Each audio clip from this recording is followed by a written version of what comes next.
Starmer dikabarkan incar posisi NATO.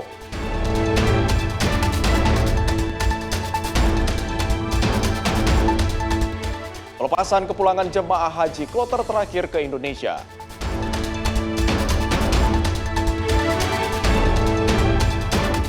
Pesan Prabowo untuk Polri di Hari Bayangkara.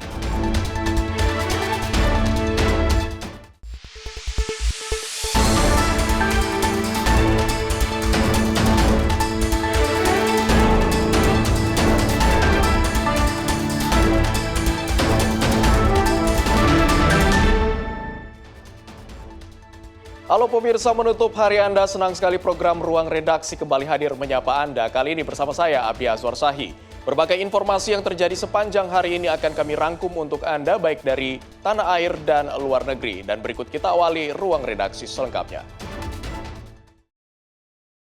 Sementara itu, kekecewaan melanda pendukung tim nasional Korea Selatan setelah tim Taeguk Warriors tersingkir lebih awal dari Piala Dunia FIFA 2026. Ratusan supporter memadati Bandara Internasional Incheon dan melampiaskan kemarahan mereka kepada pelatih Hong Myung-bo serta tim nasional.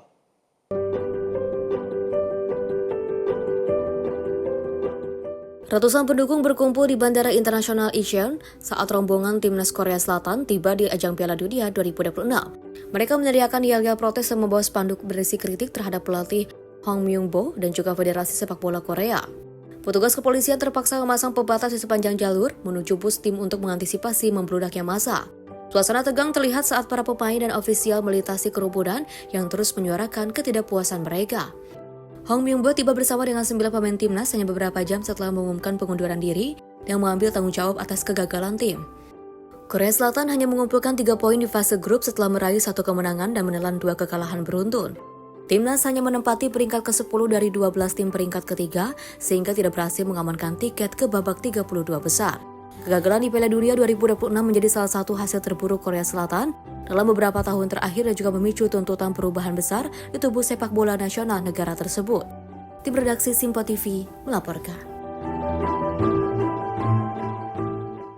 Pemirsa, usai jeda kami akan menghadirkan informasi terkait serangan Israel menghantam tenda pengungsian. Informasi selengkapnya usai jeda berikut ini, tetaplah bersama kami.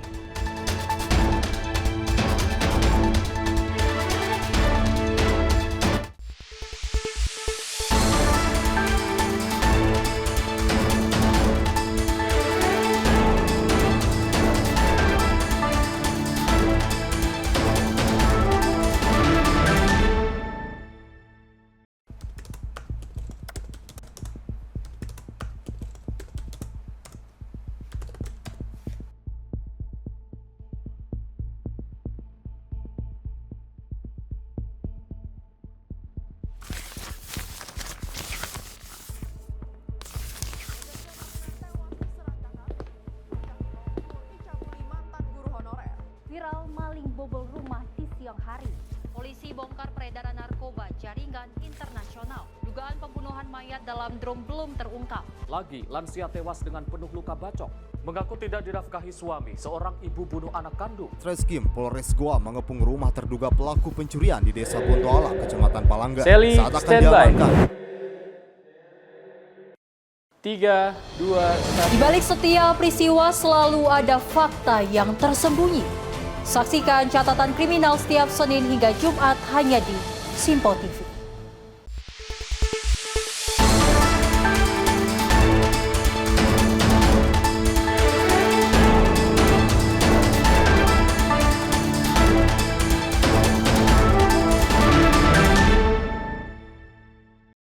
Terima kasih pemirsa, Anda masih bersama kami dalam Ruang Redaksi. Pemirsa, kita lanjutkan informasi dari serangan udara Israel menghantam kota Beit Lahia di jalur Gaza Utara. Serangan ini menyebabkan kerusakan parah pada rumah warga dan tenda-tenda yang digunakan oleh keluarga pengungsi.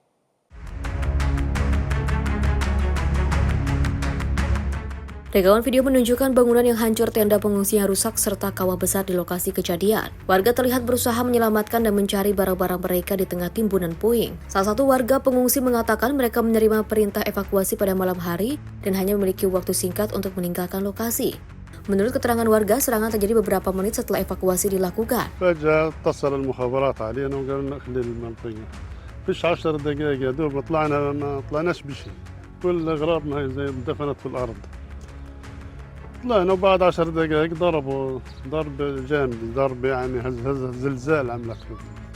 ما ظلش لنا شيء، كله دفنوه، كله دمار، نص الدار هذه راحت، الخيم كله اندفن، كله راح، يعني ايش في لنا ما طلعناش بشيء. Kekuatan ledakan disebut sangat besar hingga terasa seperti gempa dan mengubur seluruh harta benda yang mereka miliki. Media lokal juga melaporkan peningkatan operasi militer Israel di sejumlah wilayah lain di Gaza, termasuk Khan Yunis, Rafah, dan kota Gaza. Operasi tersebut dilaporkan meliputi penembakan artileri, penghancuran bangunan serta serangan ke kawasan permukiman yang memicu gelombang pengungsian baru. Kementerian Kesehatan Palestina di Gaza melaporkan 8 orang tewas dan 26 lainnya terluka dalam 24 jam terakhir. Seluruh korban disebut telah mendapatkan penanganan di rumah sakit yang beroperasi di wilayah Gaza. Kondisi kemanusiaan di jalur Gaza masih menjadi perhatian dunia internasional di tengah berlanjutnya ketegangan dan juga operasi militer di sejumlah wilayah enklave tersebut. Tim redaksi Simpo TV melaporkan. Pemerintah Iran mengungkap rencana membawa jenazah pemimpin tertinggi Iran Ali Khamenei ke Irak sebagai bagian dari rangkaian prosesi pemakaman kenegaraan. Setelah sejumlah acara penghormatan di dalam negeri, prosesi akan berlanjut ke kota-kota suci di Irak sebelum jenazah dikembalikan ke Iran untuk dimakamkan.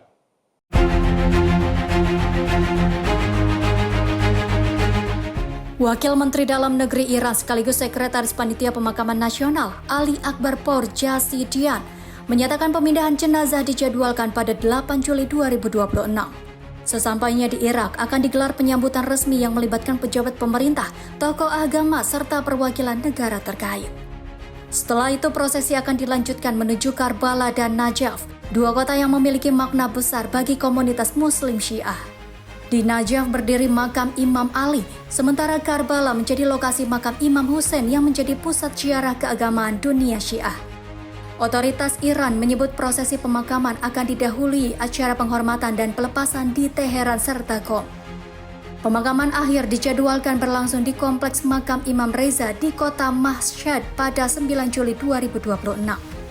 Kementerian Luar Negeri Iran menyatakan lebih dari 30 negara dan puluhan tokoh agama menyampaikan kesiapan untuk menghadiri rangkaian acara tersebut.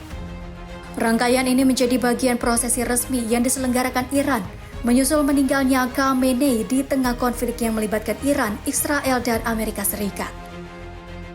بیش از 30 کشور تا الان که من خدمت شما هستم اعلام آمادگی و تقاضای حضور در مراسم ادای احترام به پیکر مطهر رهبر عزیز انقلاب ما رو داشتن.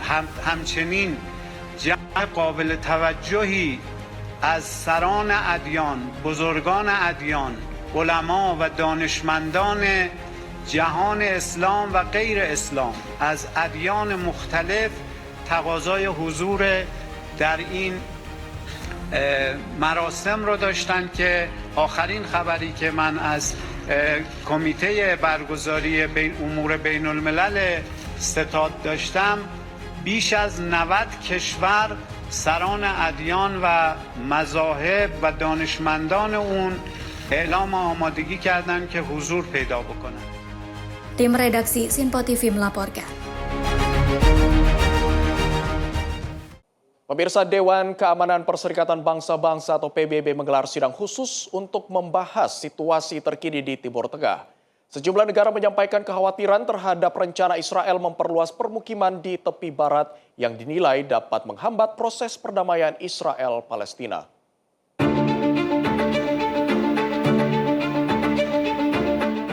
Dalam sidang yang digelar di markas besar PBB di New York, Duta Besar Palestina untuk PBB Riyad Mansour menyatakan proyek pembangunan E1 mengancam terwujudnya negara Palestina yang merdeka. Menurutnya, rencana tersebut akan memperluas kontrol Israel atas wilayah Palestina dan mempersempit peluang tercapainya solusi dua negara. Rusia turut menyampaikan kritik keras terhadap kebijakan permukiman Israel. Perwakilan Rusia di PBB menilai perluasan pemukiman dan perubahan status hukum di sejumlah wilayah tepi barat bertentangan dengan kesepakatan Oslo dan hukum internasional. Inggris juga menyatakan keprihatinan atas perkembangan di tepi barat. Perwakilan Inggris menilai langkah-langkah tersebut berisiko merusak upaya perdamaian dan mendesak semua pihak memenuhi komitmen mereka sesuai resolusi PBB. Di sisi lain, Amerika Serikat menyalahkan Hamas atas keberlanjutan ketegangan di kawasan. Wakil Amerika Serikat menegaskan bahwa pelucutan senjata Hamas menjadi bagian penting dari rencana perdamaian yang diusung pemerintah Presiden Donald Trump. Proyek Ewan sendiri mencanangkan pembangunan sekitar 3.400 unit rumah bagi pemukiman Israel, di antara Yerusalem dan permukiman Ma'ale Adumim.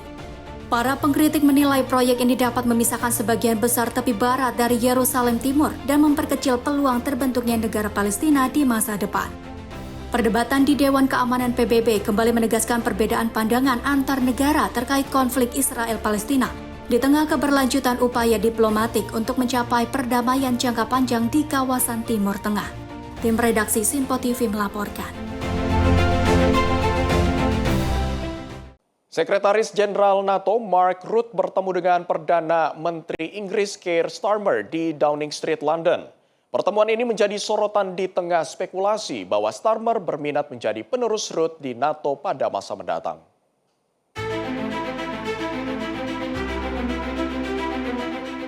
Rekaman video menunjukkan Mark Rutte menyapa Larry the Cat, kucing yang dikenal sebagai Chief Mouser atau pemburu tikus resmi di Downing Street.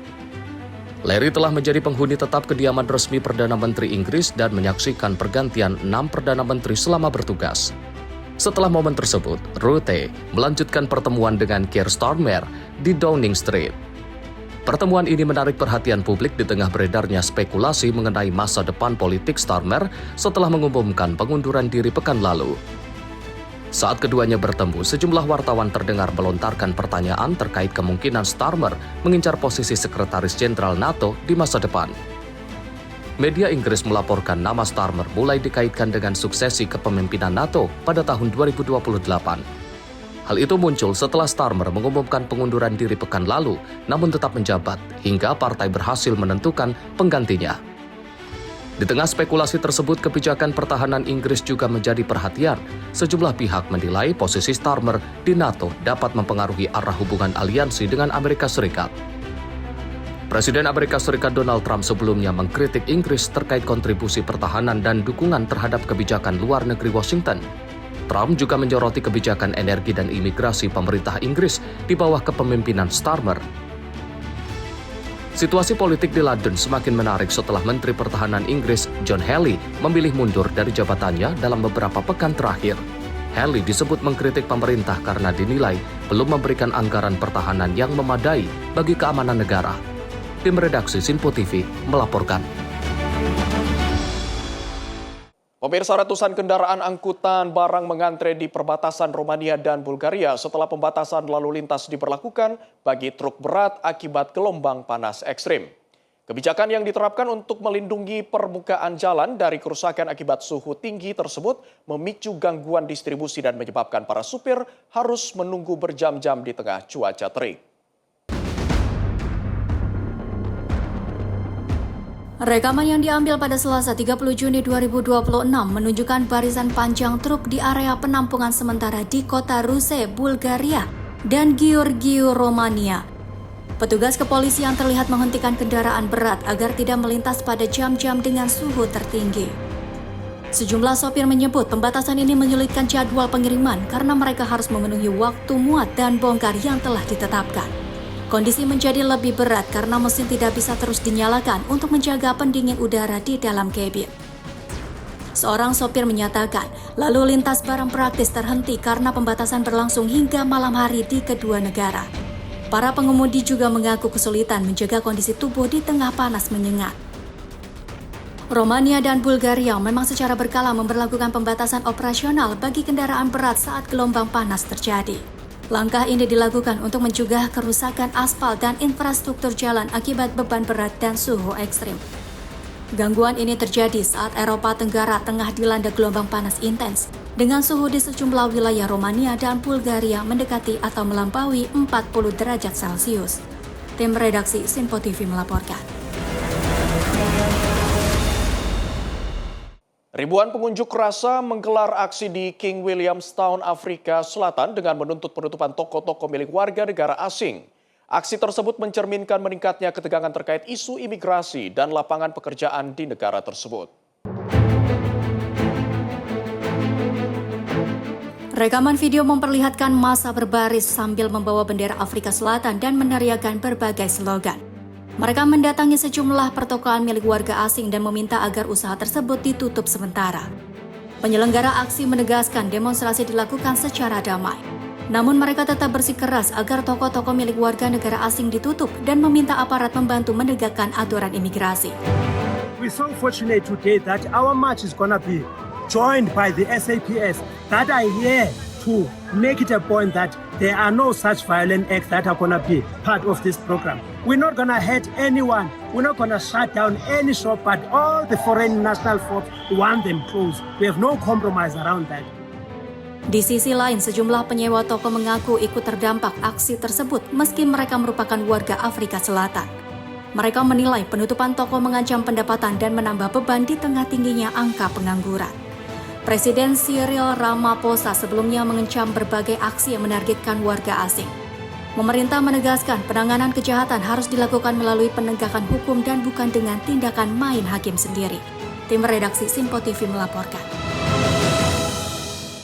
Pemirsa, kebakaran hutan yang menyebar cepat di wilayah perbatasan Colorado dan Utah, Amerika Serikat, menyebabkan 3 petugas pemadam kebakaran tewas saat bertugas. Kondisi cuaca panas, kering, dan berangin memperburuk penyebaran api, serta menyulitkan proses pemadaman. Rekaman yang dirilis pada Selasa memperlihatkan kobaran api melalap vegetasi di sekitar Astrozone Boulevard dan Hancock Motorway, Colorado Springs. Asap tebal membumbung tinggi dan menyelimuti kawasan sekitarnya.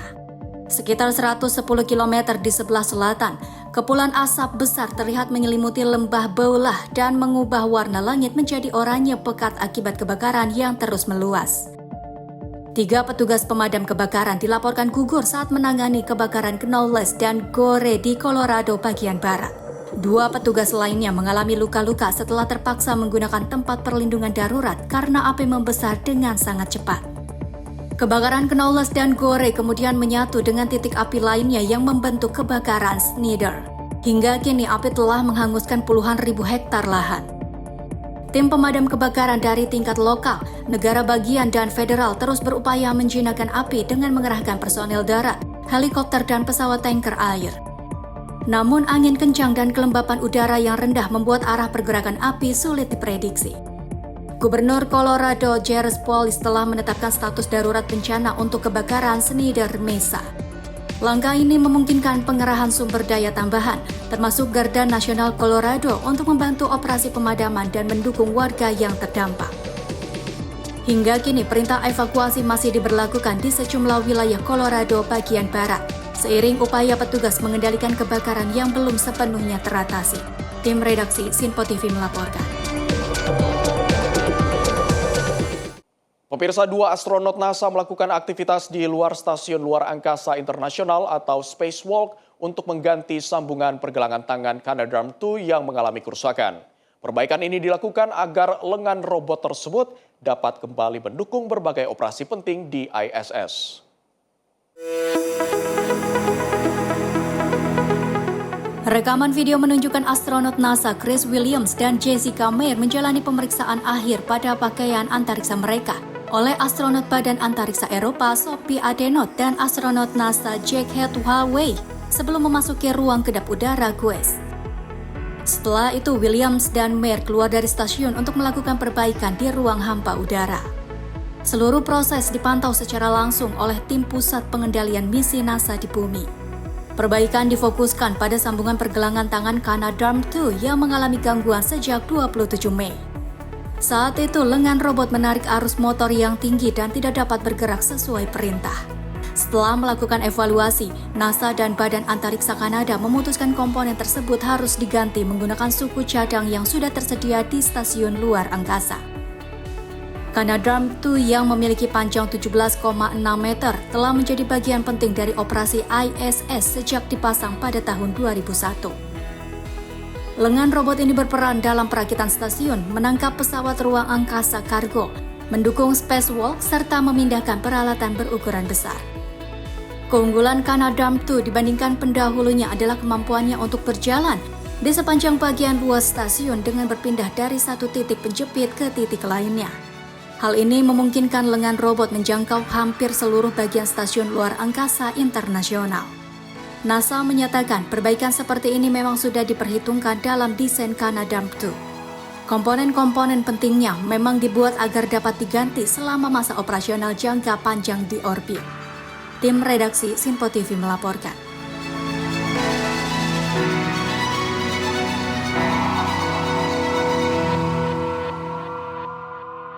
Ribuan warga dan wisatawan memadati tepi sungai Pampa di negara bagian Kerala, India untuk menyaksikan Champakulam Molam Boat Race. Lomba perahu ular tradisional ini menjadi dimulainya musim balap perahu tahunan sekaligus menjadi salah satu perayaan budaya paling bergengsi dan paling dinantikan oleh masyarakat setempat. Rekaman video memperlihatkan deretan perahu ular atau cundan vala melaju cepat membelah sungai Pampa. Dengan irama dayung yang kompak, ratusan pendayung berlomba menunjukkan kecepatan dan kekuatan tim mereka di hadapan ribuan penonton yang memadati jembatan serta tepi sungai. Setiap perahu dapat mengangkut lebih dari 100 pendayung. Seluruh peserta menjalani latihan intensif selama kurang lebih 40 hari untuk mempersiapkan diri menghadapi musim balap yang sangat kompetitif. Bagi masyarakat Kerala, kemenangan dalam ajang ini menjadi simbol prestis sekaligus kebanggaan bagi daerah asal masing-masing tim. ജനങ്ങൾ അബാലവൃത്തമായ കുഞ്ഞുകുട്ടികൾ തൊട്ടുള്ള ജനങ്ങൾക്ക് അവരുടെ മനസ്സിലലിഞ്ഞ അവരുടെ രക്തത്തിലലിഞ്ഞ ഒരു വികാരമാണ് വള്ളംകളി. അത് ഈ ഒരു ദിവസം എന്ന് പറഞ്ഞാൽ എല്ലാ വീട്ടിലും ആഘോഷമാണ്. ഇപ്പം നേരിട്ട് വയ്യാത്ത ആളുകളൊക്കെ ഒരുപാടുണ്ട്. അവരൊക്കെ തന്നെയും ടിവിയുടെ മുന്നിൽ ഒരു കണ്ണിമ ചിന്ന ടിവിയുടെ ടെലിവിഷന്റെ മുന്നിലിരിക്കുന്നത് ഇതാണ്. അത്രത്തോളം വികാരം ഉള്ളിലൊതുക്കിയതാണ് ചമ്പക്കുളം വള്ളംകളി എന്ന് പറഞ്ഞാൽ. Champakulam Molam Boat Race menjadi pembuka resmi musim balap perahu di Kerala yang juga akan berlangsung selama beberapa bulan ke depan. Festival ini juga berkaitan dengan tradisi keagamaan yang berhubungan dengan kuil, Ambala Puja, Sri Krishna, sehingga memiliki nilai sejarah dan spiritual bagi masyarakat setempat. Selain menjadi ajang kompetisi, perlombaan ini juga turut mendorong pariwisata daerah dengan menarik ribuan pengunjung dari berbagai wilayah India maupun mancanegara yang datang untuk menyaksikan langsung kemeriahan salah satu tradisi paling ikonik di Kerala. Tim redaksi Sinpo TV melaporkan. Pemirsa, gelombang panas ekstrim yang melanda Austria memaksa pihak kebun binatang Schönbrunn di Wina mengambil langkah khusus untuk melindungi satwa dari suhu tinggi. Berbagai metode pendinginan diberikan sesuai kebutuhan masing-masing spesies agar tetap nyaman di tengah cuaca panas.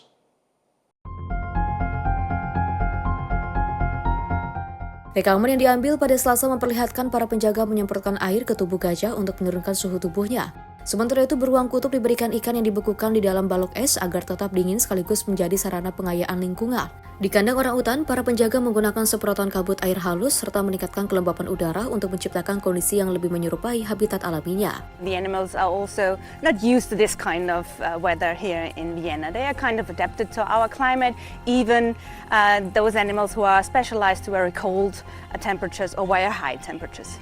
Menurut Martina Heiderer, beruang kutub mendapatkan ikan beku yang disegel di dalam balok es agar dapat menikmati makanan sekaligus mendinginkan tubuhnya selama musim panas. Sementara itu, sejumlah pengunjung menilai langkah tersebut sangat penting mengingat sebagian hewan berasal dari habitat yang jauh lebih dingin dibandingkan kondisi cuaca saat ini. Namun ada pula pengunjung yang menilai masih diperlukan upaya lebih besar untuk menjaga kesejahteraan satwa. Layanan Meteorologi Nasional Austria menyatakan negara itu sedang berada di bawah pengaruh sistem tekanan tinggi dan masa udara hangat subtropis yang memicu suhu sangat tinggi di wilayah timur. Pihak berwenang pun juga mengeluarkan peringatan panas merah untuk periode 27 hingga 29 Juni di sebagian besar wilayah timur laut Austria karena risiko tekanan panas ekstrim. Tim redaksi Sinpo TV melaporkan. 7 anak anjing laut abu-abu Baltik yang sempat diselamatkan dan menjalani masa rehabilitasi akhirnya dilepas liarkan kembali ke habitat alaminya di pesisir Taman Nasional Curonian Spit, Kaliningrad, Rusia. Rekaman video memperlihatkan para relawan membawa kotak transportasi berisi anak anjing laut menuju tepi pantai. Sesaat setelah kotak dibuka, satu persatu satwa langka tersebut berjalan menuju laut dan mulai berenang bebas di perairan Baltik. Ketujuh anak anjing laut ini diselamatkan pada musim semi setelah ditemukan dalam kondisi membutuhkan pertolongan. Mereka kemudian menjalani program rehabilitasi intensif hingga dinyatakan pulih dan juga memiliki berat badan yang cukup untuk bertahan hidup di alam liar. Pihak Pusat Rehabilitasi Heart of the Sea menyatakan bahwa proses perawatan dilakukan dengan minimalkan kontak langsung dengan manusia agar anak anjing laut tidak bergantung pada manusia dan dapat beradaptasi dengan mudah saat kembali ke habitat alaminya. Saat ini masih terdapat 3 anak anjing laut lainnya yang juga masih menjalani perawatan hingga kondisi fisik mereka memenuhi syarat untuk dilepas liarkan ke alam bebas. Tim redaksi Simpo TV melaporkan. Pemirsa, pelepasan kepulangan jamaah haji kloter terakhir ke Indonesia akan kami sajikan untuk Anda usai jeda berikut ini. Jangan kemana-mana, tetaplah bersama kami.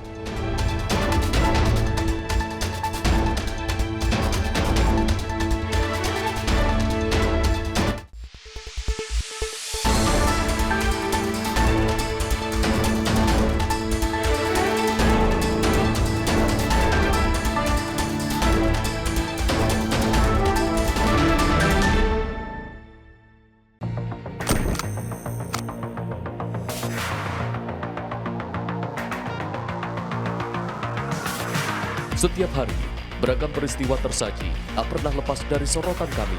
Kami hadirkan isu-isu terpilih yang paling aktual, penting, dan menjadi perhatian publik. Di tengah dinamika kebijakan yang terus bergerak, fakta dan data menjadi kunci dalam melihat realitas secara jernih. Menyajikan informasi mendalam, didukung analisis ahli untuk pemahaman yang lebih utuh. Sorotan utama hanya di Simpo TV.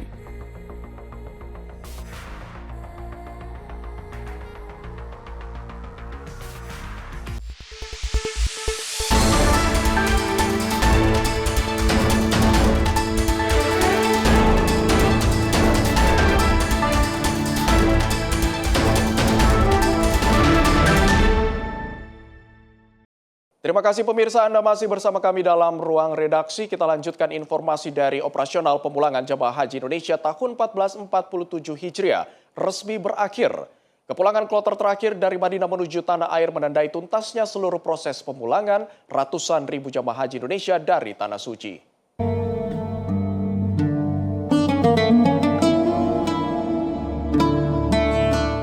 Suasana haru menyelimuti pelepasan kepulangan jamaah haji kloter terakhir di kota Madinah. Kloter terakhir yang diberangkatkan adalah embarkasi Ujung Pandang atau UPG 43, jamaah haji asal Makassar. Pelepasan kepulangan jamaah haji kloter terakhir ini dipimpin langsung oleh Duta Besar Indonesia untuk Arab Saudi, Abdul Aziz Ahmad.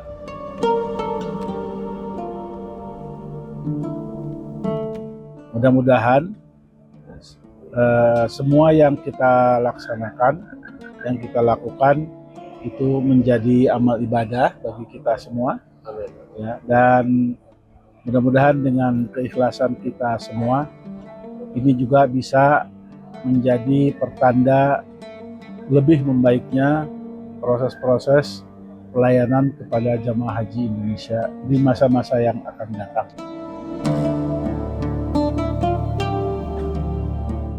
Diketahui penerbangan terakhir kloter UPG 43 dengan total jemaah 285 orang diterbangkan dari Bandara Madinah pada Selasa malam sekitar pukul 22:05 waktu Arab Saudi. Namun khusus jemaah yang masih sakit dengan total sekitar 30 orang masih akan dirawat sampai dinyatakan siap dipulangkan ke tanah air. Rasa haru tersirat jelas dari raut muka para jamaah haji karena sudah harus meninggalkan Tanah Suci. Jemaah pun memberikan apresiasi atas pelayanan dari para petugas haji Indonesia selama ini. Alhamdulillah sangat senang karena ingin cepat bertemu keluarga. Sedihnya karena kita masih ingin tinggal di Madinah, dengan di Mekah sudah habis waktunya. Gimana Bu kesan-kesannya hajian ini Bu? Ya alhamdulillah semua petugas Indonesia sangat menyenangkan karena semua ramah-ramah pada baik sama jamaah, kalau ada yang tersesat apa langsung bisa dibantu.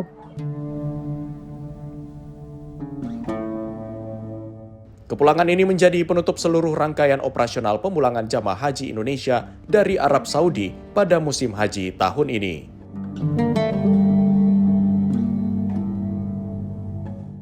Ya pemirsa, ini adalah jamaah terakhir yang pulang ke tanah air melalui Bandara Prince Muhammad bin Abdul Aziz Madinah. Jamaah dari kloter Ujung Pandang atau UPG ini menjadi penutup dari sekian banyak ratusan kloter yang pulang melewati Bandara Amma Madinah, Arab Saudi. Kepulangan jamaah dari kloter Ujung Pandang atau UPG ini menjadi penanda sekaligus penutup dari serangkaian ibadah haji dan juga kepulangan para jemaah haji ke tanah air. Kurang lebih sekitar 77 hari para petugas di Dakar Bandara bekerja melayani tamu Allah, dan sekarang adalah hari terakhir. Kami semua mohon maaf, kami semua undur diri. Kita ketemu lagi pada saat ibadah haji tahun depan, insya Allah. Ferdi Setiawan melaporkan dari Bandara Madinah, Arab Saudi untuk Sinpo TV.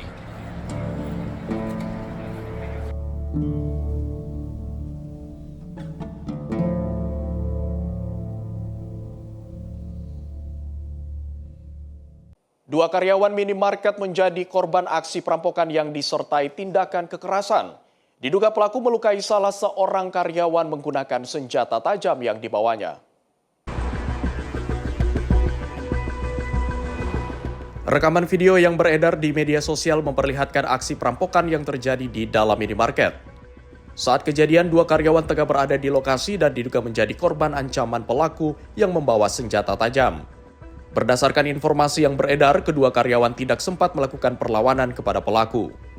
Dalam insiden ini, salah satu korban dilaporkan mengalami luka sayat akibat serangan pelaku. Namun kondisi terkini korban masih belum diketahui. Sementara itu, pihak kepolisian juga belum memberikan keterangan resmi terkait peristiwa ini. Mutiara Aina Putri, tim redaksi Sinpo TV, melaporkan. Pemirsa, pemerintah terus mendorong penerapan program Green and Smart Port atau GSP untuk meningkatkan daya saing pelabuhan nasional. Selain memperkuat distribusi logistik, program ini juga diharapkan dapat mendukung pertumbuhan ekonomi, ketahanan pangan, dan keberlanjutan lingkungan. Kementerian Perhubungan terus mengembangkan program Green and Smart Port atau GSP yang sudah dijalankan selama 3 tahun terakhir. Program ini dirancang untuk meningkatkan daya saing pelabuhan Indonesia melalui pengelolaan yang lebih modern, efisien, dan berwawasan lingkungan. Melalui penerapan GSP, pelabuhan yang memenuhi standar akan memperoleh berbagai insentif dan peluang untuk meningkatkan kinerja.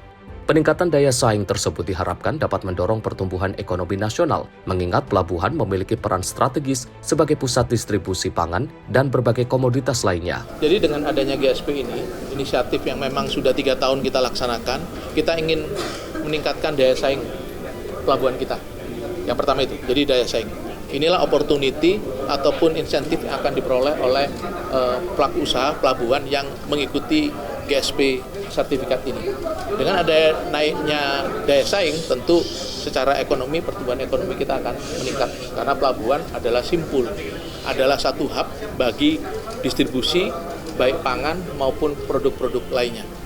Yang kedua, dengan GSP ini, harapan besarnya kita memiliki ketahanan pangan. Ketahanan pangan yang akan efektif karena pelabuhan kita sudah dikelola secara teknologi dan memiliki ketahanan atas lingkungan. Jadi lingkungan, isu lingkungan, keberlanjutan lingkungan itu dengan adanya GSP ini akan memberikan opportunity bagi pelaku usaha dan bagi negara kita. Pemerintah berharap penerapan Green and Smart Port dapat memperkuat daya saing logistik nasional, sekaligus mendukung pertumbuhan ekonomi, ketahanan pangan, dan pembangunan pelabuhan yang berkelanjutan. Dari Jakarta, Sri Dewi Andayani, Mutia Anggiani, Sinpo TV, melaporkan. Sementara itu, capaian sektor pertanian di era Menteri Pertanian Andi Amran Sulaiman mendapatkan apresiasi dari kalangan perguruan tinggi. Kampus-kampus menyatakan siap untuk memperkuat kolaborasi riset dan teknologi untuk mendukung ketahanan pangan nasional. Sejumlah perguruan tinggi di Indonesia Timur memberikan apresiasi atas capaian sektor pertanian di bawah kepemimpinan Menteri Pertanian Andi Amran Sulaiman. Mereka juga menyatakan kesiapan memperkuat kerjasama dengan Kementerian Pertanian melalui riset inovasi dan pengembangan teknologi untuk mendukung swasembada pangan berkelanjutan. Komitmen tersebut disampaikan dalam audiensi di Jakarta Selatan yang dihadiri pimpinan kampus dari berbagai universitas, termasuk Universitas Hasanuddin, Universitas Negeri Makassar, Universitas Tadulako, Universitas Lampung Mangkurat, Institut Teknologi Habibie, Universitas Halu Oleo, dan Universitas Balikpapan. Para pemimpin perguruan tinggi menilai capaian pertanian nasional saat ini menjadi momentum untuk memperkuat kontribusi akademisi dalam pengembangan teknologi pertanian. Terima kasih kepada Pak Menteri Pertanian Republik Indonesia yang telah menjadi inspirator sekaligus sebagai motivator dan juga sebagai inisiator dalam rangka mewujudkan pembangunan pertanian yang berkelanjutan untuk bangsa dan negara di masa yang akan datang. Baru pertama kali rasanya ya dari pertanian di bawah kepemimpinan beliau, di bawah Bapak Presiden Prabowo yang luar biasa hari ini. Peningkatannya sangat eksponensial yang memang seharusnya dapat memberikan dampak yang luas itu karena berbagai kebijakan yang didesain itu karena ada kebijakan belum menerobos seluruh kebijakan membuat kebijakan yang luar biasa yang dapat mengubah secara signifikan sehingga produktivitas begitu langsung meningkat. Ya, inovasi yang seperti itu yang tentu sangat memberikan dampak yang luas untuk masyarakat kita untuk kesejahteraan. Kinerja Pak Mentan dan Kementerian Pertanian luar biasa. Semoga ini kita doakan, kita support dan mudah-mudahan beliau sehat walafiat dan negara ini menjadi negara sejahtera.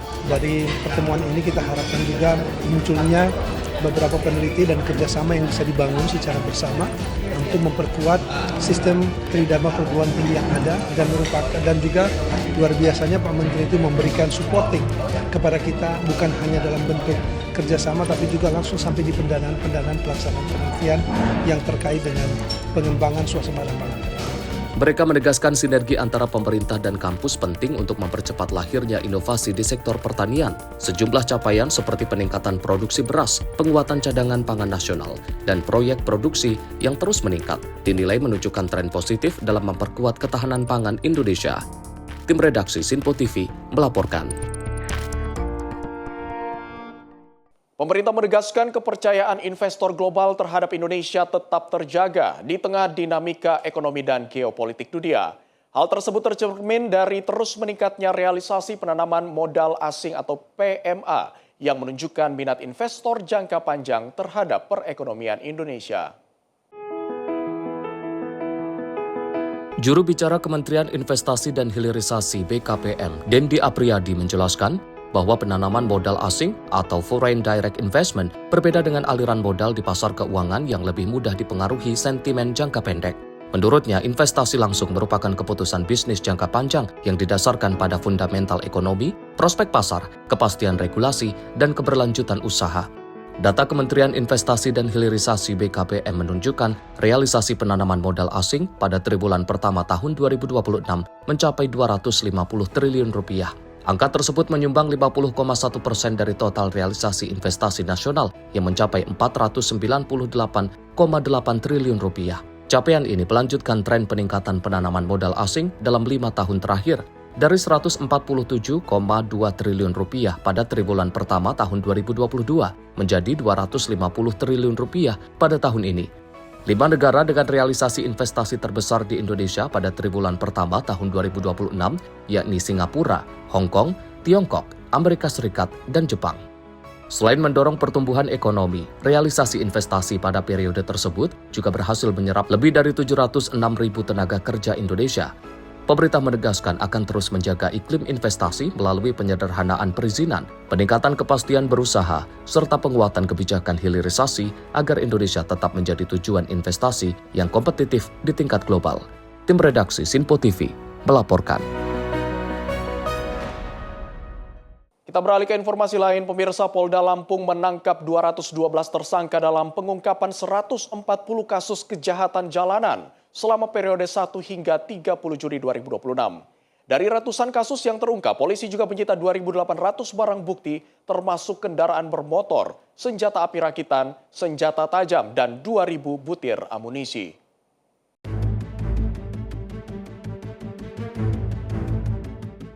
Sebanyak 140 laporan polisi tentang aksi kejahatan jalanan berhasil diungkap Polda Lampung dan Polres jajaran selama 30 hari terakhir. Dari pengungkapan tersebut, petugas berhasil menangkap 212 tersangka dengan jumlah korban mencapai 150 orang. Kasus yang paling banyak diungkap yaitu pencurian dengan pemberatan, pencurian dengan kekerasan, dan pencurian kendaraan bermotor. Polisi menyebut modus pelaku beragam, mulai dari merusak kunci rumah dan kendaraan, membawa senjata tajam dan senjata api, hingga menggunakan modus COD untuk membawa kabur kendaraan korban. Selain menangkap para pelaku, polisi juga menyita 2.800 barang bukti seperti senpi rakitan, 23 senjata tajam, 2.036 butir amunisi, serta peralatan yang dipakai pelaku dalam melakukan aksinya. Ini merupakan wujud keseriusan Polda Lampung terkait dengan melakukan penegakan hukum tindak pidana sistem di wilayah hukum Polda Lampung. Berdasarkan data ANEF kriminalitas Polda Lampung selama 30 hari, LP yang berhasil diungkap sebanyak 140 laporan polisi. Tersangka yang diamankan adalah 212 orang dengan korban sebanyak 150 orang. Barang bukti yang disita yaitu sebanyak 2.870 unit dan uang tunai sebesar 50.030 rupiah. Ini rinciannya ada R2 55 unit, R4 25 unit, kemudian ada kunci letter T, ada handphone, kontak handphone, kemudian kunci motor, linggis, senpi rakitan ada 6 unit, kemudian peredam senpi, sarung senpi, amunisi ini ada 2.036 butir, sajam ada 23 unit, ada emas, BPKB, STNK, sertifikat, kemudian rokok, botol, bom, plastik klip, tang, kabel, pakaian, kemudian juga ada yang menarik di sini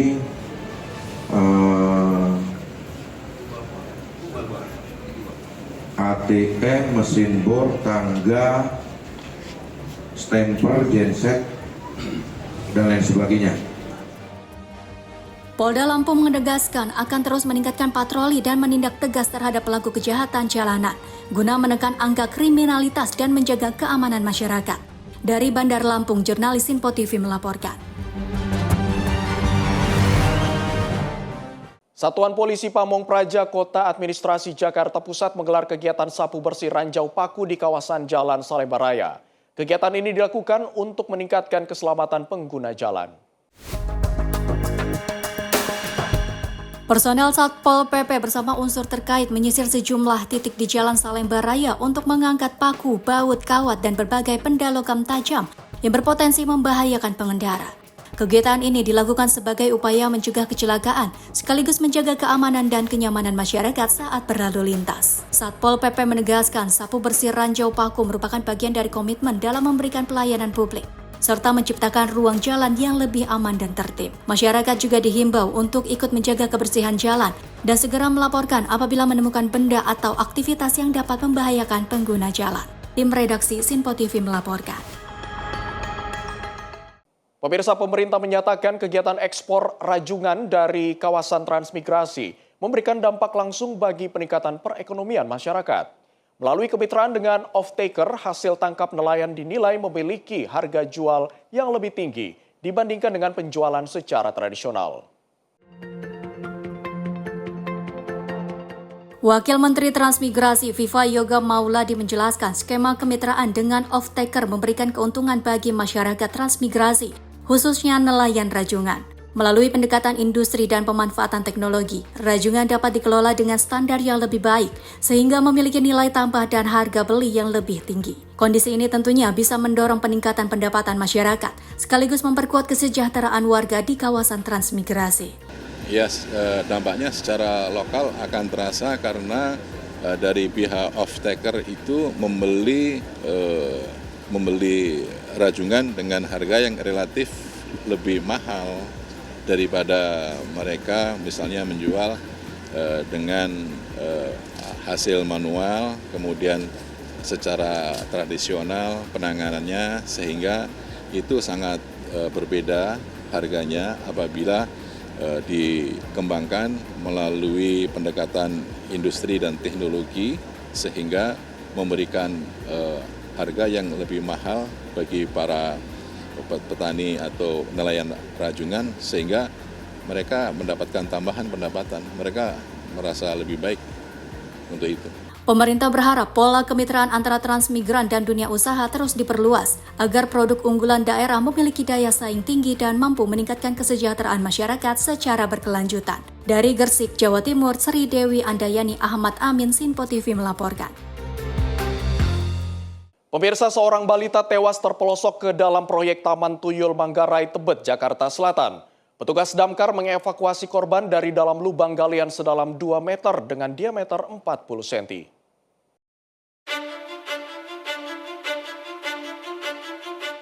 Lubang bekas galian Taman Tuyul di kawasan Manggarai Utara, Tebet, Jakarta Selatan ini ditimbun dengan tanah usai peristiwa yang menewaskan seorang balita berusia 3 tahun yang tewas terperosok di dalamnya. Petugas kepolisian juga memasang garis polisi agar tidak dapat dilalui warga sekitar. Bella, salah seorang aksi mata, mengatakan saat kejadian dia mendengar cerita meminta tolong dari korban bernama Yosa Bakri. Saat itu korban yang berusia 3 tahun dalam kondisi masuk ke dalam lubang galian sedalam 2 meter dengan diameter 40 cm. Petugas damkar Jakarta Selatan kemudian mengevakuasi korban dan membawanya ke Rumah Sakit Cipto Mangunkusumo guna pertolongan medis. Namun nyawa korban tak tertolong dan juga sudah dimakamkan di TPU Menteng Pulo. Bu, bisa dijelaskan Bu kejadiannya yang Ibu tahu gimana Bu? Yang kejadian itu kan tuh anak lagi main bertiga, langsung dia mau pulang minta minum, langsung gini los gitu. Padahal itu lubang kecil banget. Ini apa sih daerah, maksudnya taman ini mau dibikin apa Bu proyek? Lapangan futsal. Mau di lapangan futsal. Iya. Tapi memang dari sini anak-anak ada yang pernah main di dalam situ atau baru itu Bu? Waktu masih jadi tamat sering main di situ. Sebelum dibongkar. Iya, jadi tiap hari main di situ anak-anak. Emang jadi rekreasi mereka ya Bu? Iya benar. Nah itu kejadiannya baru pertama atau Baru gimana, pertama kali ini. Korbannya ciri-cirinya laki-laki atau gimana? Laki-laki. Usianya? 3 tahun 7 bulan. 3 tahun juga. Berarti warga sini ya Bu? Iya benar, warga sini. Untuk kondisi proyeknya ini keadaannya ketutup seng atau gimana Bu? Tutup seng. Tutup seng? Iya. Tapi memang anaknya nggak tahu ya? Ada lubang itu? Nggak tahu ada lubang itu. Udah dimakamin atau gimana? Udah dimakamin. Di mana Bu? Di Pulo? Menteng Pulo. Menteng Pulo. Tadi siang berarti ya? Iya. Bu, ada harapan nggak sih Bu? Misalkan ini kan proyeknya kan terlalu ditutup banget ya, maksudnya biar nggak terulang lagi. Dari Ibu sendiri, warga ini gimana Bu? Ya jangan sampai terulang lagi lah. Maksudnya mau dibikin sekapnya ditutup permanen atau selama pekerjaan atau gimana? Ditutup permanen kalau saya bisa sih, jadi nggak mengganggu buat anak-anak kecil ya. Kalau di sini kan anak kecil bisa dibilangin kan. Warga meminta Pemprov DKI Jakarta menutup proyek Taman Tuyul dan rencananya dijadikan lapangan futsal ini ditutup selama pekerjaan agar tidak kembali memakan korban. Dari Jakarta, jurnalis Sinpo TV melaporkan. Petugas Lembaga Pemasyarakatan Kelas 2B Panyabungan, Kabupaten Mandailing, Natal, Sumatera Utara melakukan razia di blok hunian warga binaan kasus narkotika. Razia yang melibatkan petugas TNI dan Polri ini mengamankan silet, pisau, keter, dan paku yang berpotensi membahayakan keamanan lapas.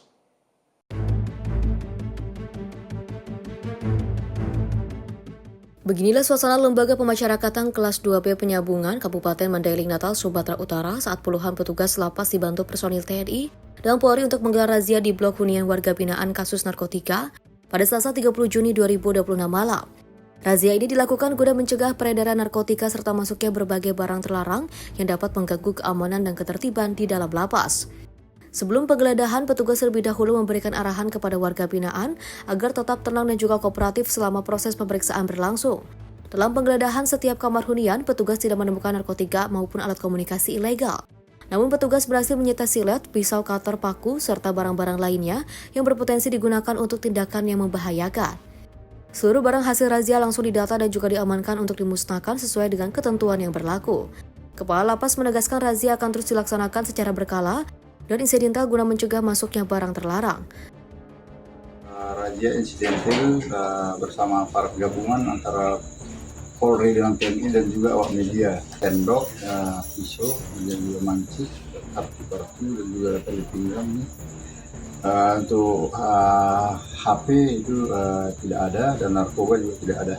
Seminggu sekali kita rutin datang dan nanti kedepannya juga untuk memperkuat pengawasan daripada untuk tidak masuknya narkoba dan HP ilegal ke dalam, kita akan bekerja sama dengan TNI Polri dan juga media supaya terkesan tidak ada dusta di antara kita. Ya, beda-beda kamar. Mana yang kita potensi yang kita curigai itu langsung kita razia. Sementara pengawasan terhadap warga binaan maupun pemeriksaan pengunjung juga akan diperketat untuk mencegah masuknya narkotika dan barang terlarang ke dalam lapas. Dari Mandailing, Natal, Sumatera Utara, jurnalis Simpo TV melaporkan. Pemirsa, Kementerian Haji memaparkan hasil evaluasi Haji 2026. Informasi selengkapnya usai jeda berikut ini. Tetaplah bersama kami.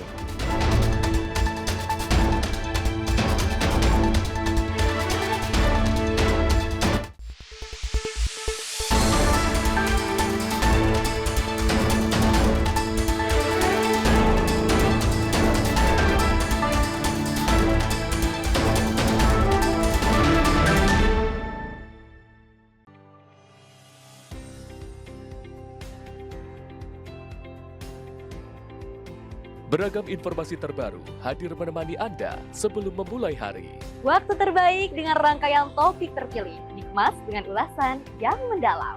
Mengangkat isu yang tengah menjadi pembicaraan paling hangat, agar pagi Anda lebih semangat. Jadi pastikan pagi hari Anda lebih bermakna bersama rangkaian berita yang telah kami rangkum untuk Anda. Sembarakan pagi Anda bersama Menyapa Indonesia Pagi. Setiap Senin hingga Jumat pukul 5 pagi. Hanya di Simpo TV.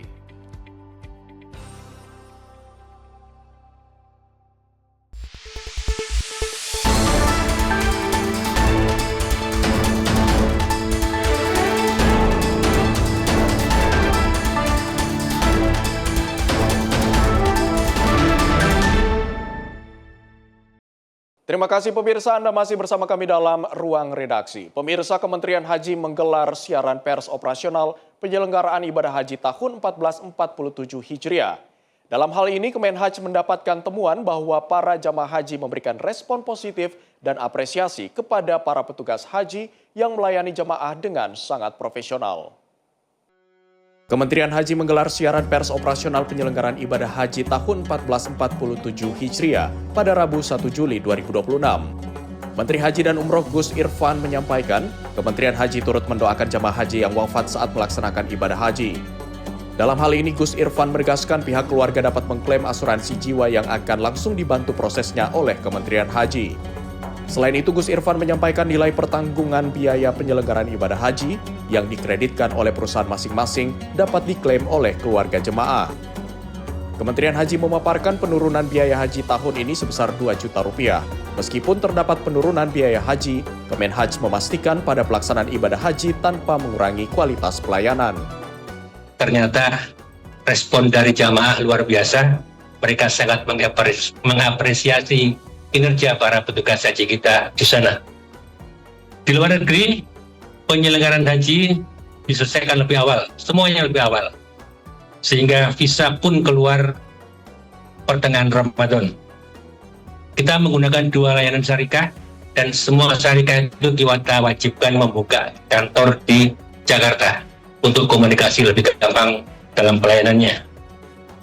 Digitalisasi pelayanan untuk kontrol distribusi catering dan tracking lokasi petugas.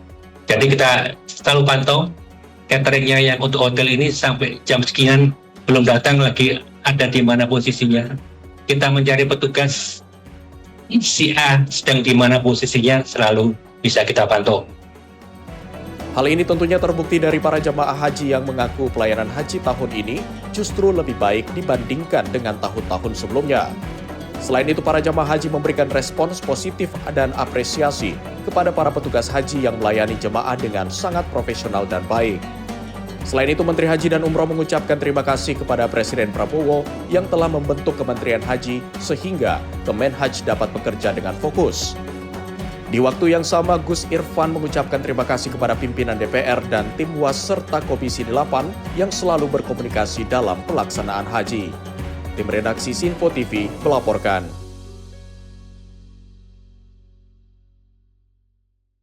Pemirsa, pemerintah Provinsi Jawa Timur kembali menggelar pasar murah di Kecamatan Singosari, Kabupaten Malang.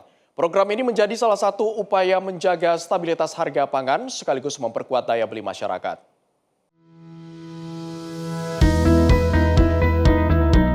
Gubernur Jawa Timur Hovifah Indar Parawansa meninjau langsung pelaksanaan pasar murah yang digelar oleh Dinas Perindustrian dan Perdagangan Provinsi Jawa Timur. Kegiatan ini menjadi bagian dari upaya pemerintah daerah menekan laju inflasi melalui penyediaan berbagai kebutuhan pokok dengan harga yang lebih murah dibandingkan harga pasar. Beragam komoditas seperti beras, minyak goreng, gula, tepung, terigu, telur, daging ayam hingga bawang, dan cabai dijual dengan harga terjangkau untuk membantu memenuhi kebutuhan masyarakat. Selain menjaga stabilitas harga pasar, pasar murah juga menjadi sarana pemberdayaan UMKM lokal melalui penyediaan stand khusus bagi pelaku usaha untuk memasarkan produk unggulannya. Pemerintah Provinsi Jawa Timur berkomitmen terus menghadirkan pasar murah di berbagai daerah sebagai langkah nyata menjaga stabilitas ekonomi, mengendalikan inflasi, dan meningkatkan kesejahteraan masyarakat. Tim redaksi Sinpo TV melaporkan. Gubernur Jawa Timur Hovifah Indar Parawansa meresmikan Gedung Arunika Rumah Sakit Daerah Profesor Dr. Mulyono di Surabaya. Peresmian ini menjadi bagian dari upaya memperkuat layanan kesehatan jiwa yang lebih modern dan mudah diakses masyarakat. Gedung Arunika diresmikan dalam rangkaian peringatan Hari Keluarga Nasional ke-33 sebagai wujud komitmen pemerintah Provinsi Jawa Timur dalam meningkatkan kualitas pelayanan kesehatan mental. Gubernur Hovifah menegaskan kesehatan mental kini menjadi isu strategis yang berpengaruh terhadap produktivitas, ketahanan keluarga, dan kualitas sumber daya manusia. Berdasarkan survei Kesehatan Indonesia tahun 2023, gangguan kesehatan mental masih banyak ditemukan pada remaja, sehingga dibutuhkan layanan yang lebih komprehensif dan mudah dijangkau. Gedung Arunika dirancang sebagai pusat layanan kesehatan jiwa yang modern, aman, dan inklusif. Fasilitasnya meliputi klinik gangguan belajar, terapi wicara, okupasi terapi, sensory integration, hingga mini soccer sebagai bagian dari pendekatan terapi holistik.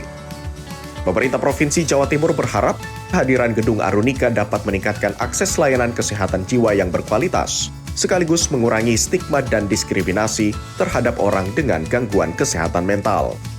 Tim redaksi Sinpo TV melaporkan.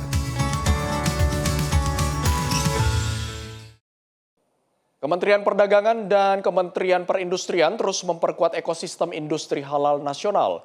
Kolaborasi ini dilakukan guna menjadikan Indonesia sebagai pusat industri halal dunia.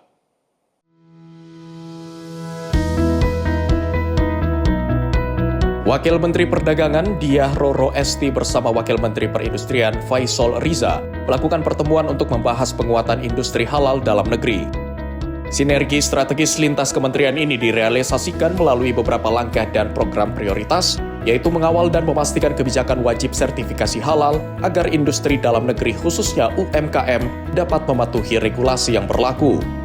Tak hanya itu, penguatan sertifikasi internasional juga turut mendorong pengakuan sertifikat halal Indonesia di skala global agar produk lokal memiliki daya saing lebih tinggi. Kolaborasi ini diharapkan mampu memperkuat hilirisasi produk dalam negeri dan mendorong industri halal menjadi motor penggerak ekspor nasional yang berkelanjutan. Tim redaksi Sinpo TV melaporkan.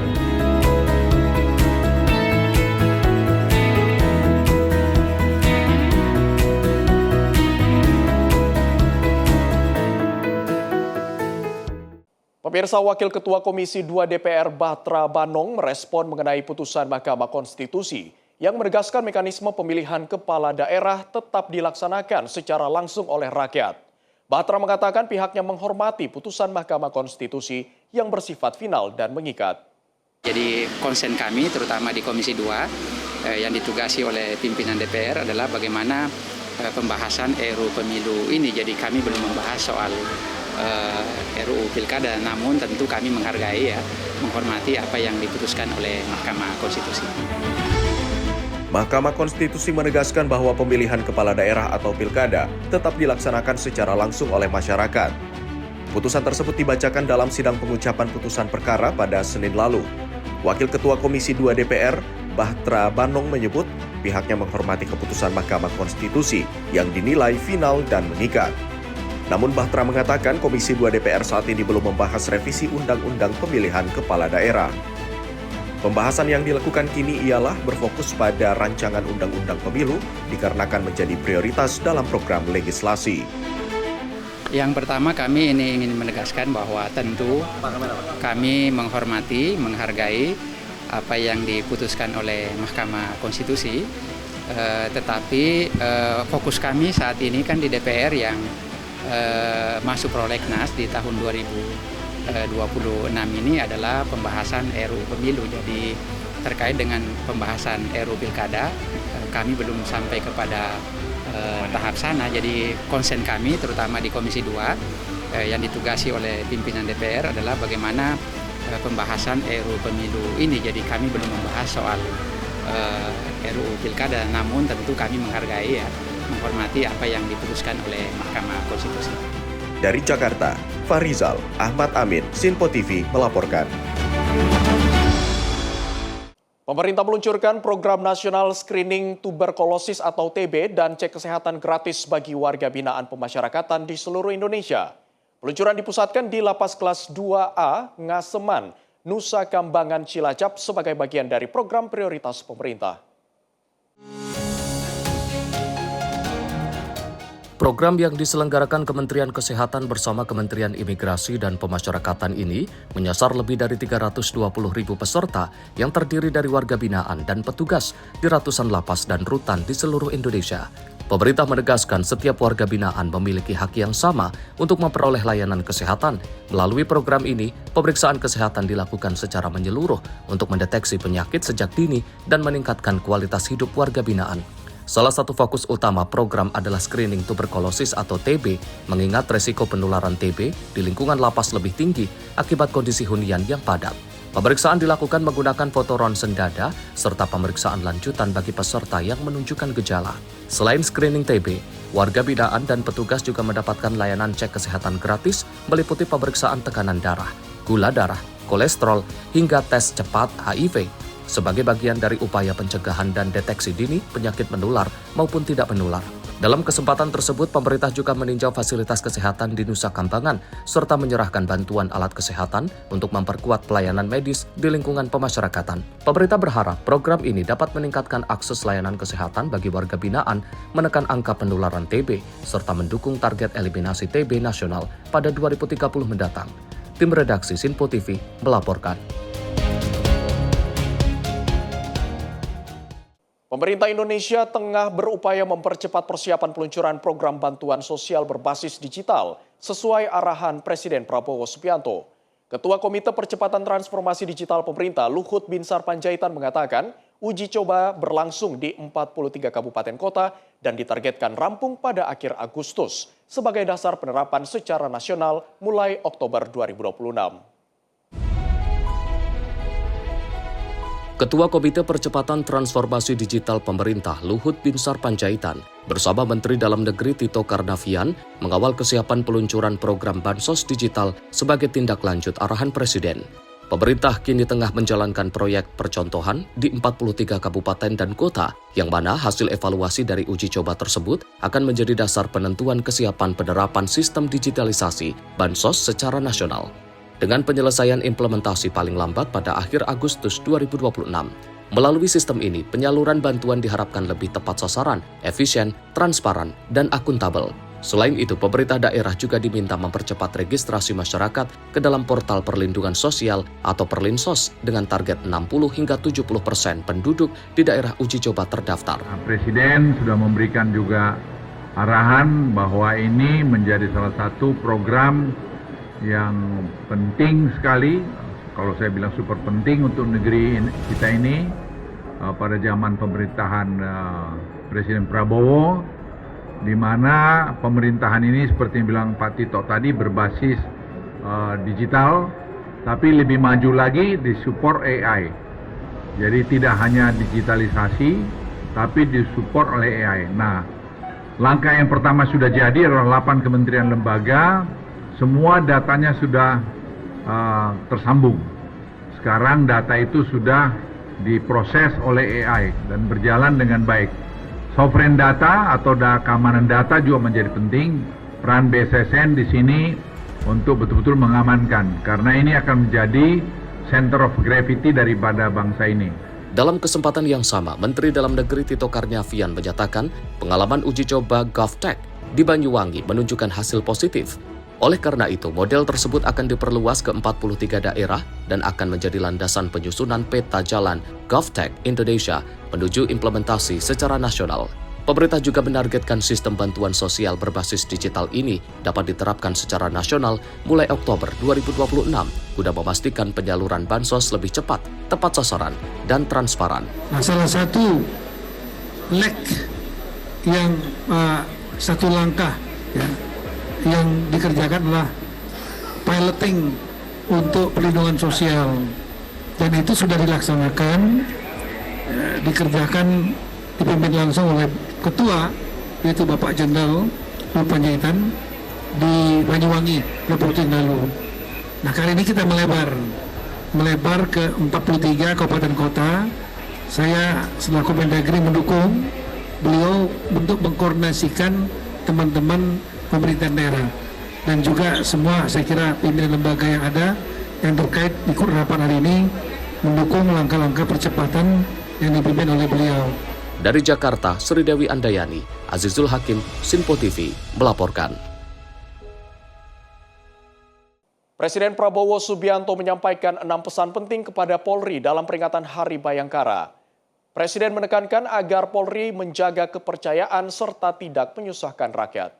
Atas nama pemerintah Republik Indonesia dan seluruh rakyat Indonesia, saya ucapkan selamat Hari Bayangkara ke-80 kepada seluruh keluarga besar Kepolisian Negara Republik Indonesia dimanapun saudara bertugas.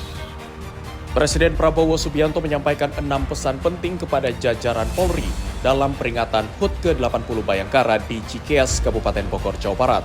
Pesan tersebut menekankan penguatan kepercayaan publik, profesionalisme, serta peningkatan pelayanan kepada masyarakat. Presiden Prabowo menegaskan Polri harus menjaga kepercayaan rakyat, hadir secara humanis di tengah masyarakat, serta tidak menyusahkan warga. Ia juga menekankan pentingnya penegakan hukum yang adil, penguatan kompetensi termasuk penguatan teknologi, serta sinergi lintas sektor.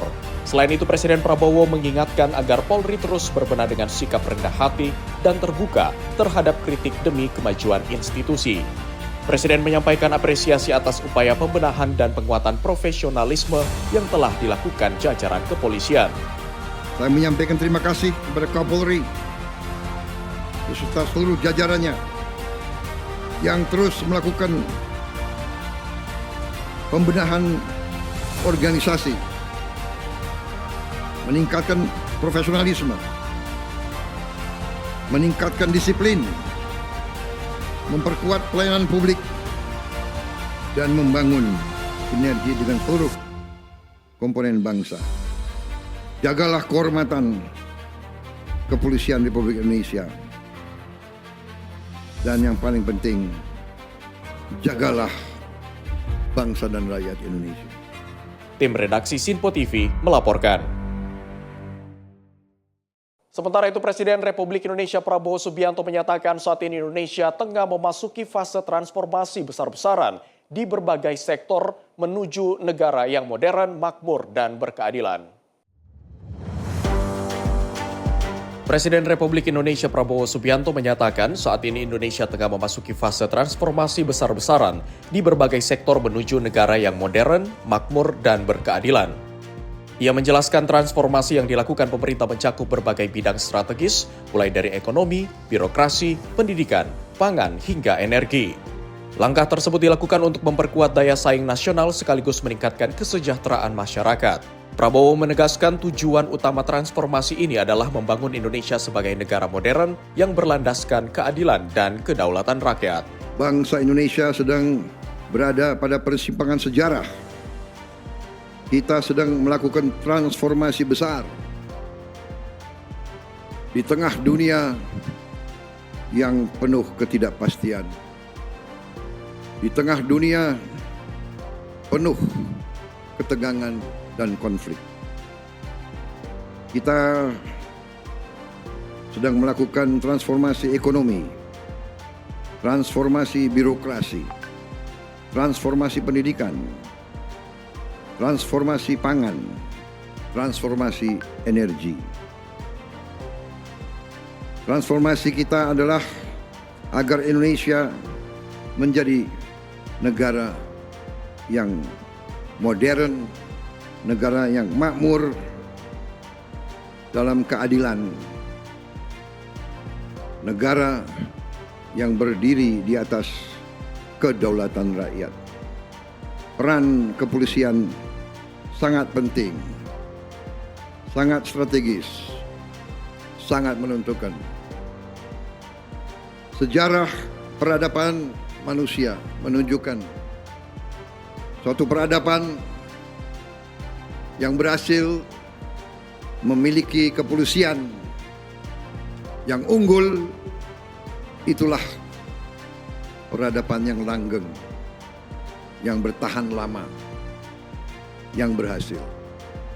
Saya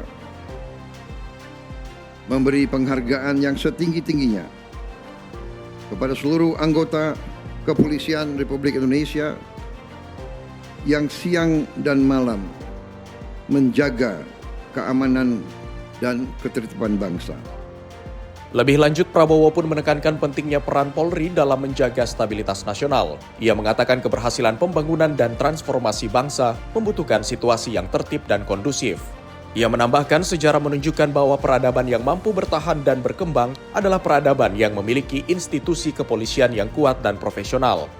Prabowo menyebut tidak ada negara kuat tanpa aparat negara yang dipercaya rakyat, yang setia kepada rakyat dan yang melindungi rakyat. Prabowo juga menyampaikan apresiasi kepada seluruh anggota Polri yang terus menjalankan tugas, menjaga keamanan dan ketertiban masyarakat di seluruh Indonesia.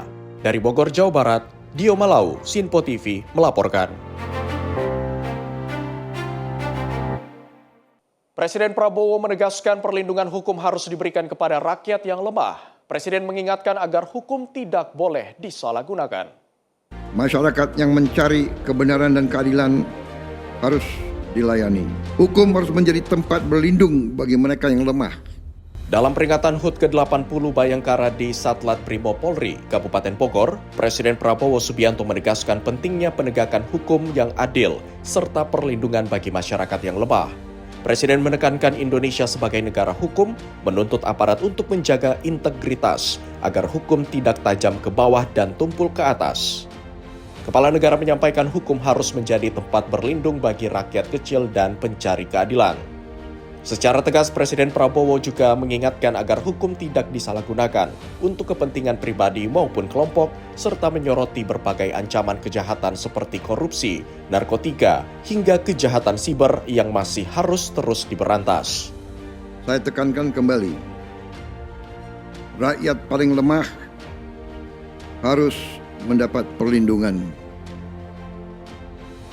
Masyarakat yang mencari kebenaran dan keadilan harus dilayani. Hukum harus menjadi tempat berlindung bagi mereka yang lemah. Hukum tidak boleh tajam ke bawah, tumpul ke atas. Hukum tidak boleh menjadi alat mereka-mereka yang punya uang. Hukum tidak boleh menjadi alat balas dendam politik. Tidak boleh ada kriminalisasi. Tidak boleh ada penyalahgunaan wewenang. Tetapi saya juga mengatakan dan mengingatkan, jangan kita lengah. Jangan pernah cepat puas.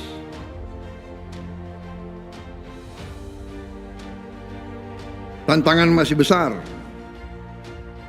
Rakyat kita masih menderita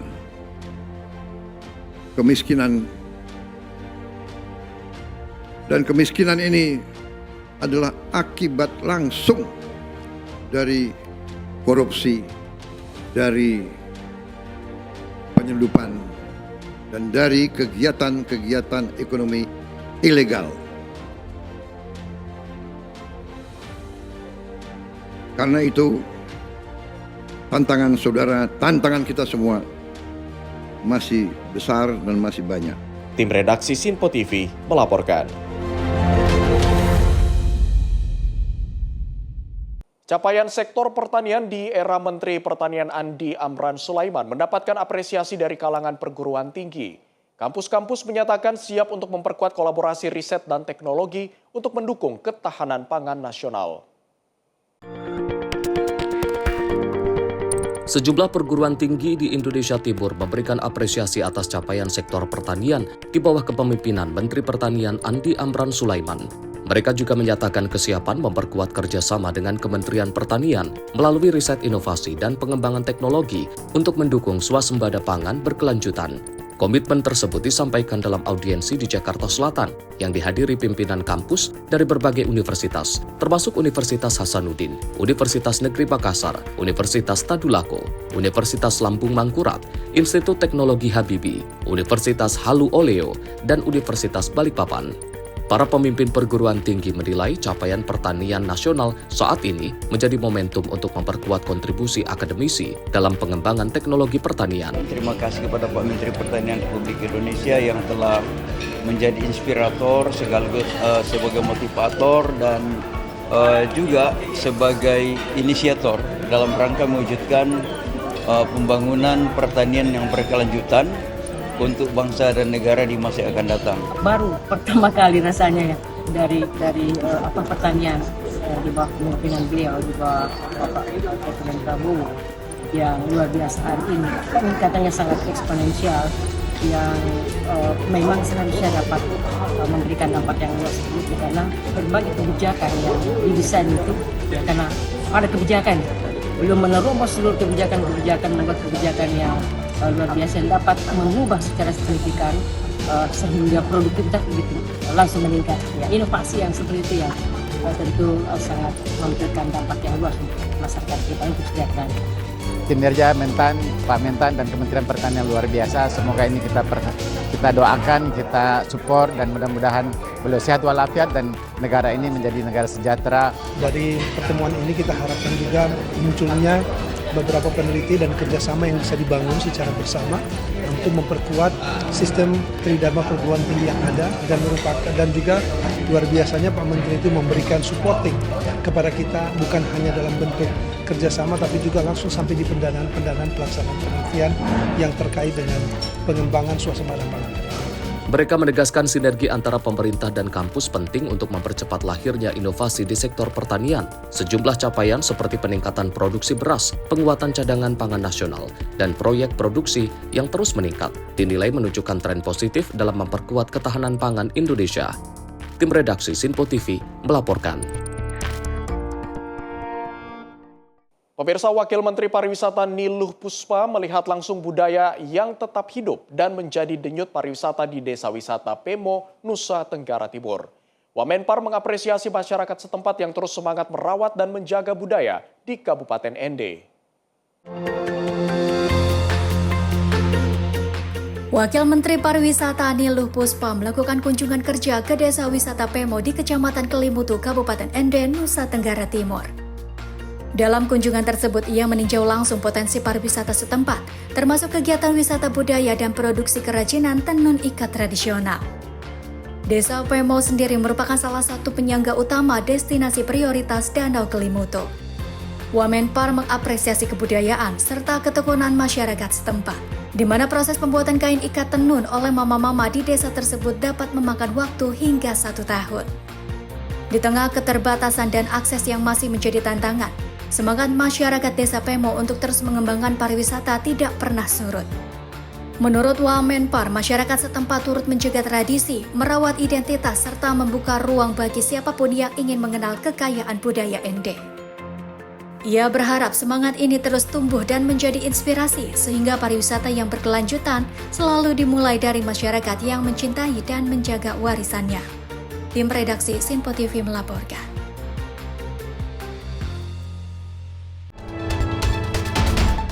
Pemirsa, informasi tadi sekaligus mengakhiri jumpa kita dalam Ruang Redaksi edisi hari ini. Akhir kata saya Abdi Azwar Sahi mewakili seluruh kerabat kerja yang bertugas. Pamit undur diri, sampai jumpa.